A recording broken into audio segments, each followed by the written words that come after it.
let's talk a little bit about the concept of what truth is, how I refer to truth in all of my work. Because people have a real deeply mystified concept of what truth is or what it means. You know, they'll get into all these really deep abstract discussions of the mind of God and, trying to get into quantum theory and everything. This is mystification of the concept of the truth. And we have to demystify it. We have to bring it down to real simple, easy to understand language that anybody can comprehend. And then really completely delineate that from perception of any given thing. Because the two are not the same. When people say perception is reality, nothing could be farther from reality than that statement. Perception is not reality. Okay? It is just what it says, perception. Seeing through, perceive, to see through something. Like a lens or a filter. Okay? I perceive things differently without these glasses. That's one perception. When I put them on, I perceive things quite differently and more clearly. Okay? Well, that's how human perception works, like a lens. It's a filter. Okay? But what's there is the same thing. What's there is the same thing. All that changes how I perceived it. All right? So let's look at this concept. Truth is objective. That means that it's not dependent upon the perceptions of human beings. No one wants to hear that. That is a direct assault, a direct frontal assault on the human ego. Because everybody wants to hear, my perceptions are important. And we want to also believe my perceptions are accurate. Okay? Now people will say, well, what makes you say your perception of this topic is going to be accurate? That's because I went through the process of having to admit over and over and over and over and over again, endlessly, how wrong I was about my former perceptions.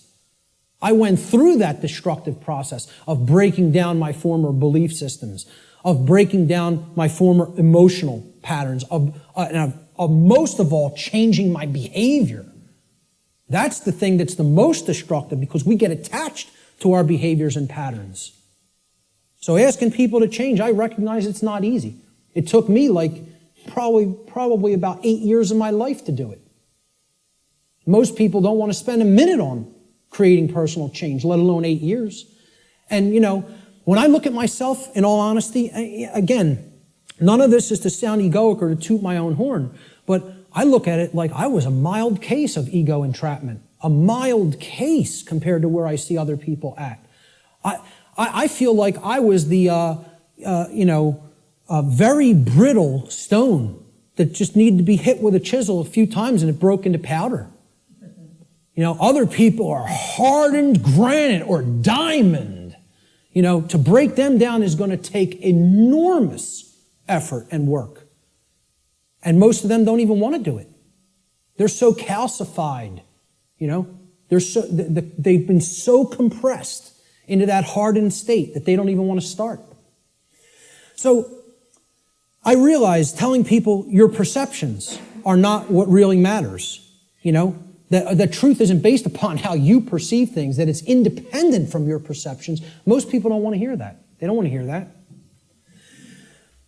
Human beings' perceptions are capable of wavering. They can waver slightly from the truth, and they can waver wildly from the truth. All right? What truth is that which does not waver. It doesn't move. It's that which is. It doesn't matter what anybody thinks about it. It doesn't matter whether anybody believes it. It doesn't matter whether anybody knows it. It doesn't matter whether anybody sees it. It doesn't matter whether anybody wants to see it. It's there. It's always been there. It's always going to be there. Nothing anybody does can change what has happened. Can anybody change what has already occurred in what we call, in the thinking of linear time, the past? Not one person here is capable of doing that. Let me tell you something. Not one being in the entire manifested universe is capable of doing that. Because that which has already occurred is set in the record of the universe. Nothing can change the past. Ever. Great movie on this. Watch the new movie, The Time Machine. Not the original 50s version or 60s version. The new one. I think it came out in late 90s or early 2000s. Okay? This movie got crushed in reviews. Crushed. Whenever reviewers crush a movie and give it the worst ratings, go see that film. Because I guarantee you there's very important allegorical concepts that you need to understand embedded in that film, and that's why the reviewers crush it, because they don't want you getting any ideas, you know? This movie got crushed in the theaters, and I'm telling you, it's one of the best films to understand the concept of the absolute impossibility of changing the past. The past cannot be altered. You know what can be altered? The future. That's what that movie's about. And you know where the alteration of the future begins? In the present moment. That's exactly right. That's the only place it begins. Okay? So what truth is, the demystified concept of truth, is it's simply that which already exists. It's that which has happened in the past and is happening in the present moment. The truth does not exist in the future. When we get to those future moments and it's the present, truth will be existent then. But not until, okay? So there is no such thing as truth in the future. Truth is that which has occurred in the past and that which is occurring in the present. It is simply that which is and that which has been. Please recognize when I use the word truth, that is all I'm talking about. I'm not talking about the mind of God. I'm not talking about the entire reason for the existence of the universe. I'm talking about the events that have taken place in the past and are taking place in the present. That's all. And guess what? That's all the truth is. It doesn't need to be any more complicated than that. Okay? You want to make it more complicated than that, call it something other than truth so as not to confuse people to what truth really is. Truth versus human perception. Okay? Now, I want to ask people to imagine, see these white lines? Imagine these white lines that do not waver as truth. And imagine that the perception that is set against the truth, we're going to take three different individuals. This is individual A, this is individual B, this is individual C. Okay? Their ability to perceive what has occurred and what is occurring is what I would refer to as consciousness. Okay? Consciousness is a being's ability to recognize patterns and meaning with respect to those patterns. Meaning you have an accurate understanding of what's taking place within and around you, or you have an inaccurate understanding of what's taking place in and around you. If your consciousness is high, meaning it's at a high frequency, okay, that means you're going to have more of an ability to understand and recognize the patterns. If your consciousness is low, you're at a low frequency, you're going to see the pattern less. You're not going to accurately perceive. So I liken this to a waveform. In simple, physics, a wave, this is a simple sine wave, okay? It has its crest here and its trough here, okay? And then the pattern repeats, goes up to the crest, down to the trough, and it repeats over again. The distance between the either crests or troughs of the wave is called the wavelength, okay? The longer the wavelength, the shorter the frequency. What that means is how frequently is it going to be intercepting the line that represents truth? How frequently is it going to be aligned with this line, which we are calling truth? Okay? Now, can everybody just, with that explanation, understand this simple model and what I'm talking about here? Is that clear? Okay, because it's important. Because this is a low frequency vibration. It's a low frequency wave. A wave like this, if it was an audio wave, would produce a low frequency, would produce a low bass tone. Okay? As we go up to a higher frequency, you can see the wavelength is shorter, meaning that it intercepts the line which represents truth much more frequently. We can count them. 1, 2, 3, 4, 5 here. 1, 2, 3, 4, 5, 6, 7, 8, 9 there. Okay? So this is a higher frequency vibration. And we go up to an even higher frequency. Let's say person C has this consciousness. They have a higher frequency. Okay? and they're intercepting the line that represents truth much more frequency. I won't count those out because there's a lot of them, okay? The higher the frequency, the more in tune with truth we are. What would happen if this frequency became infinitely high? What would it become? It would be indistinguishable from a line. And therefore, someone would be aligned to that which is. The higher the level of consciousness or frequency, which is their perception of reality being accurate, okay? Not wavering as much from the truth, because it's hitting it in more places. We would basically, this wave would turn into a line at some point, the higher the frequency went. Think about this in sound, right? You hear a low bass tone, it's like, then it goes up, and it would go eventually outside the range of human hearing because the frequency went so high. Same concept here. The higher the frequency, the higher the perception of reality, the quality of the perception is going to be. Okay? The concept to keep in mind here is perception is not reality. It's the filter we see reality through. What the human being's work is to do is to align their perception to the reality which exists, which is truth. We need to set aside what we want the truth to be and look at what it is. What it is altogether different than what we want it to be. But until we recognize what it is, we're not even in a position to make an accurate diagnosis of what's going on and therefore create what we want it to be. So I'm going to give the first quote here, comes from a gentleman I personally greatly respect. How many people are familiar with Travis Walton, by a show of hands? Hardly anybody in the room. Wow, 2 people. Amazing. And I know Barb is in the back because we've met him personally. I spoke with this gentleman at a conference last year in 2012. And I just want to say, I just think he's a totally genuine individual. I don't care what anybody thinks of me saying that, okay? I believe him. Do I know factually that what he claims happened to him did? No, I do not. But I believe what he is saying for a reason. When I am around somebody, especially for any length of time, I think my intuition is good that I can get a feel for their heart, okay? And when he's telling you stuff, it's very consistent. And in his book, he asks people, you need to listen to my whole story, suspend your disbelief for a minute, and then do your research, and then make a judgment call. Do you want to believe me? Do you think I'm telling you the truth? Do you think I'm lying to you? And then make up your own mind, okay?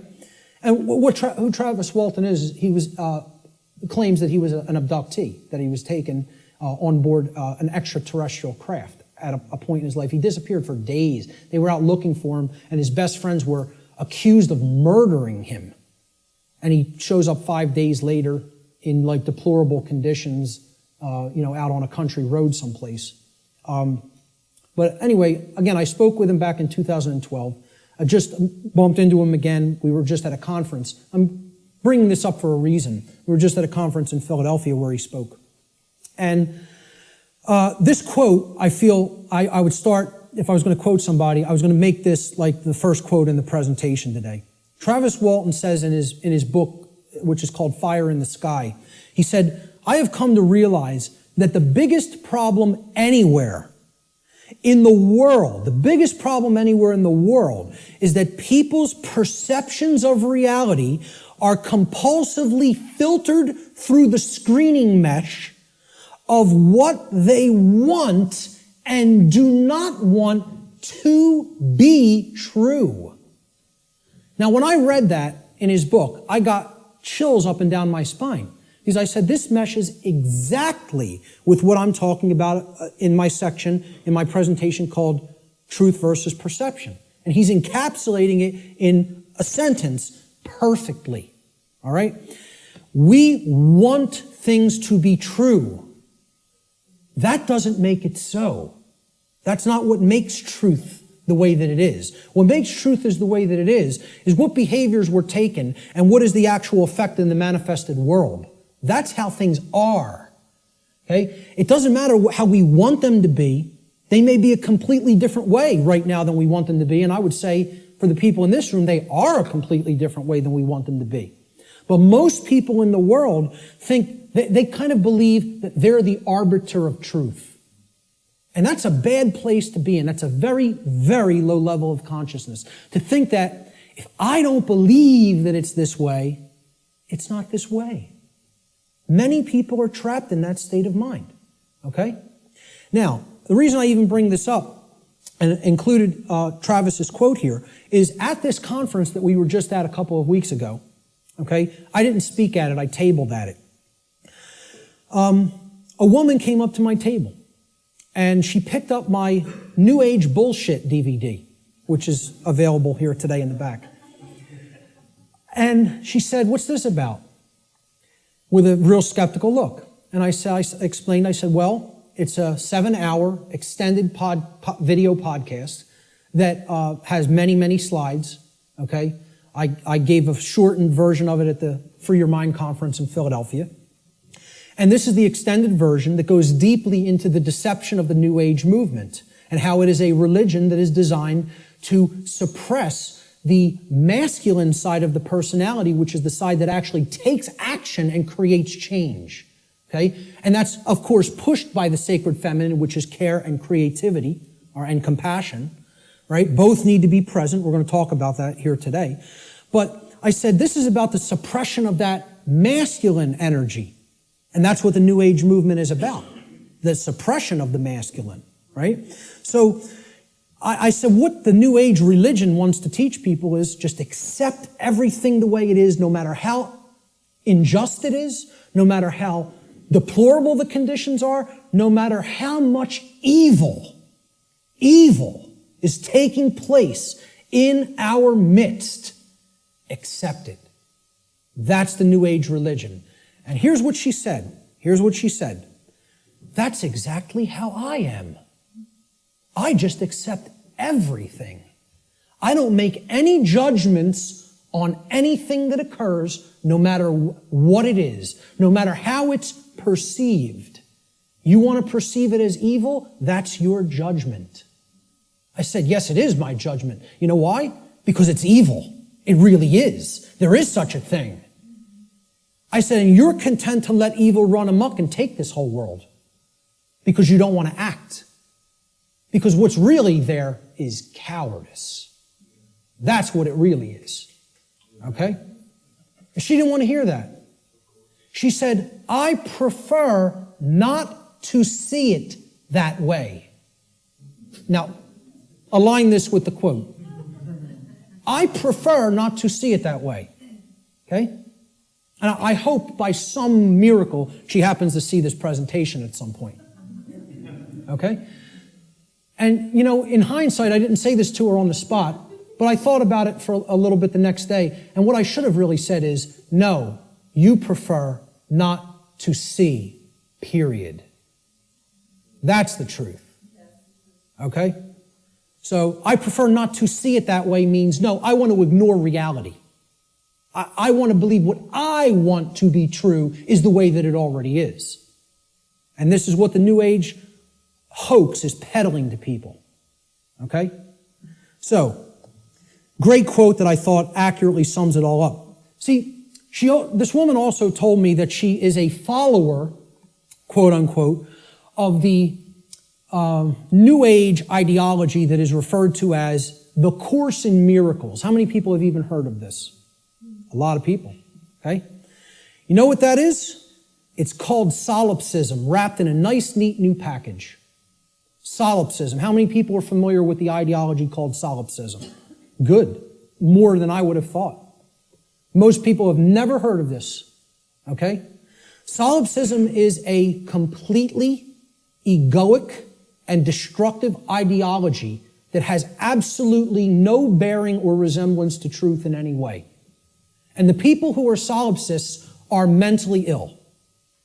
I'm not even going to provide any evidence of that.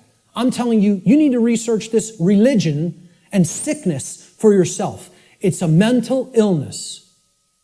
A solipsist is a mentally ill person who should probably be somehow removed, segregated from society, and institutionalized until they are made well, because they are a destructive influence on society. This is what I focused on podcast number 1 of my podcast series and radio shows. I went into the ideology of what solipsism is and how destructive it is and how it's a religion. Okay? What this is, well, first of all, let's look at the word. And you'll notice I'll be breaking down words all day long. Because if you don't understand where words came from, you don't really understand what they really were intended to mean. Regardless of whatever connotation they may have taken on in the modern world, the intended meaning of the word, the original meaning, is derived from its etymological derivation. You need to go into the ancient languages, Latin and Greek roots and other languages, Germanic, Arabic, etc., and you need to break down the words from their etymological origins. Then you will understand their real meaning. And I'm telling you, you do this, and the top of your head will blow off by what you will find, by what words we speak on a daily basis actually mean. And we have no idea what they mean.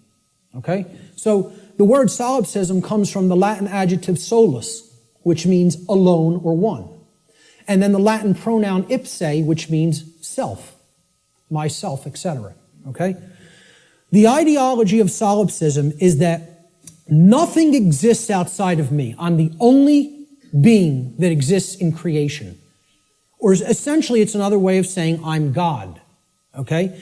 That my perception is the only real perception and no one else is here. Now imagine that.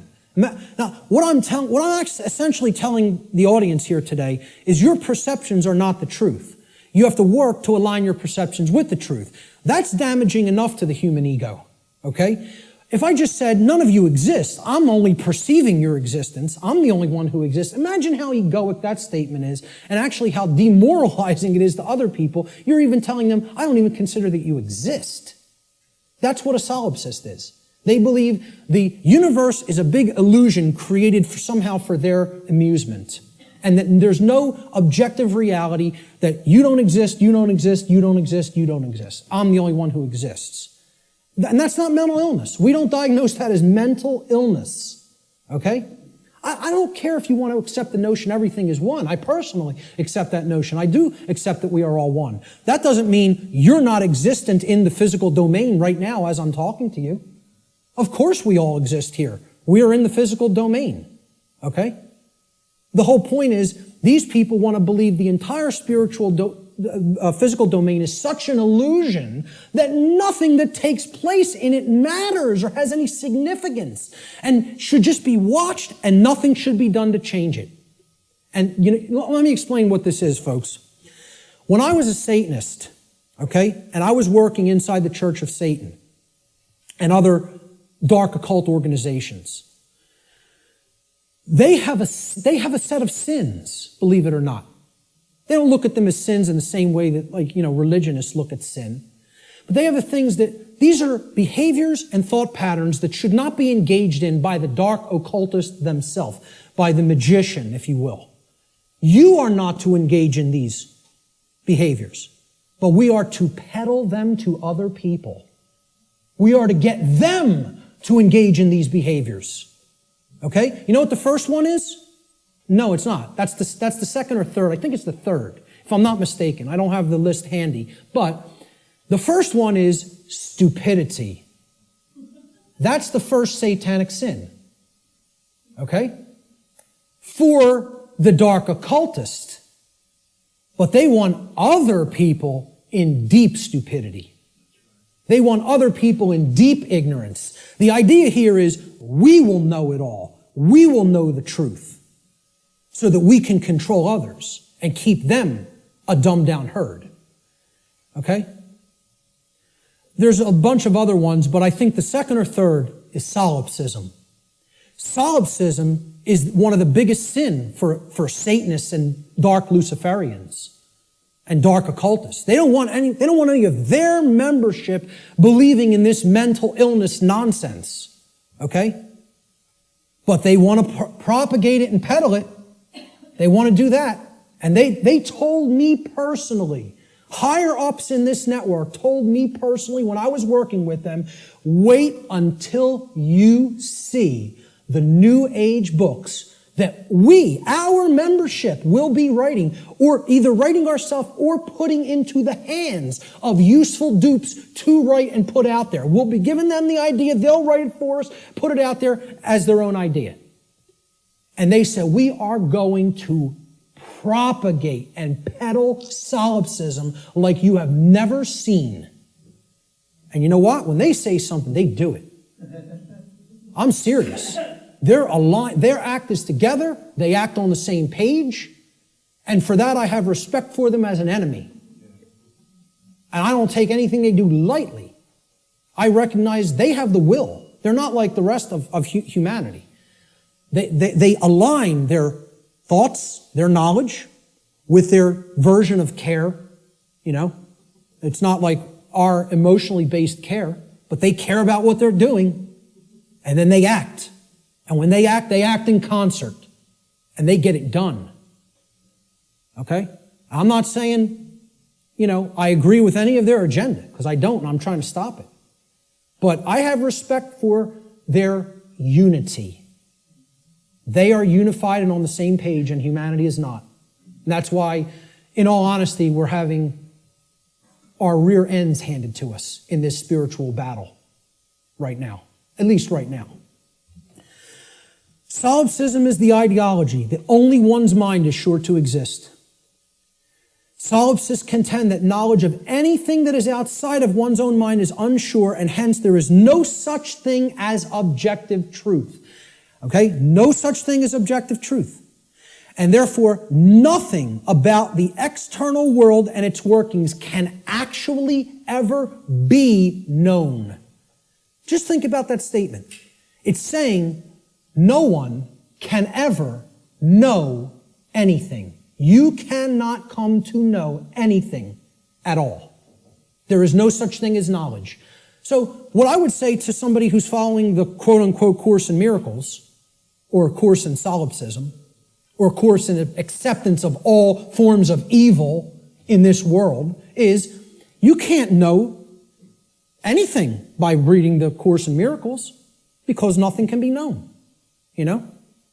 Why would a solipsist ever pick up a book? Why would a solipsist ever watch anything, any video? Why would a solipsist ever engage in a conversation with another human being? You know? Tell a solipsist you can't know that you're going to fall off that cliff, so why don't you go try to walk over and see what happens? Because you can't be sure of anything. They won't do that though, you know? The whole point here is this is a religion. This is a New Age religion. And I'm telling you who it's peddled by. It's peddled by the occultists who have the knowledge of how natural law works and are trying to put out whatever ideologies they can, destructive ideologies they can, to get people not to understand it. Or to even go so far as to believe that nothing can be understood. Why would you bother to look into natural law? Nothing can be known. It's unbelievable that anybody would be so gullible and naive to fall into this mindset. Let me just tell you what it really is. It's a person who has given up on life. They feel that it's so difficult to know anything, and they don't want to do the work to come to that level of knowledge, that they've just said, I don't believe it can be known. That makes me feel more comfortable in my ignorance and laziness. That's the truth about what solipsism is. Okay? And that's the truth about my friend I bumped into at the MUFON conference. And I'd say that to her face. Okay? So, we have to realize we're battling this force. This religion is on the rise. Solipsism is on the rise. More people are becoming solipsists or solipsistic in their beliefs, in their thought processes.